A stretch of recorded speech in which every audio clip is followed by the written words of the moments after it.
আমার এতক্ষণের কথা সবচেয়ে বড় পয়েন্ট এখন করবো। বিএনপি, আমার আপনাদের সকলের কাছে একটা প্রশ্ন, বর্তমানে তো তারেক রহমান বাংলাদেশে নাই, তাহলে বিএনপির সবচেয়ে বড় নেতাকে মির্জা ফখরুল। এখন আমি বলতে হাসি পাচ্ছে আমার, মির্জা ফখরুল যদি দেশের সবচেয়ে বড় নেতা হয় বিএনপির, তাহলে গত 3 মাসে কেন মির্জা ফখরুলকে কোনো টক শোতে কিংবা কেন কোনো মিডিয়া ফেস করতে দেখা যায়নি? দেখা গেছে কাকে? সালাউদ্দিন সাহেবকে।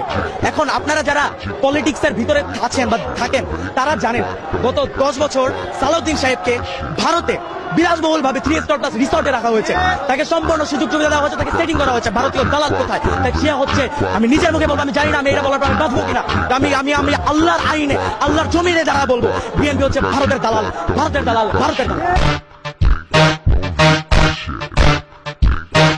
যারা রয়েছে, যারা বিএনপি ভারতের সাপোর্ট করে না, যেমন ইলিয়াস আলী, বাবর, তারা এখন কোথায়? আমার প্রশ্ন, তাদের কি বিএনপি কে সামনে আনছে? কেন আনছে না? কারণ বিএনপি তাদেরকে আনতে দিবে না, তারা ভারতপন্থী না, তারা ভারতের বিরোধী, এবং ভারত আর বিএনপিটা চায় না। তারা এখন এক হয়ে গিয়েছে, 2 সাপের 1 বিষ, আওয়ামী লীগ আর ধানের শীষ।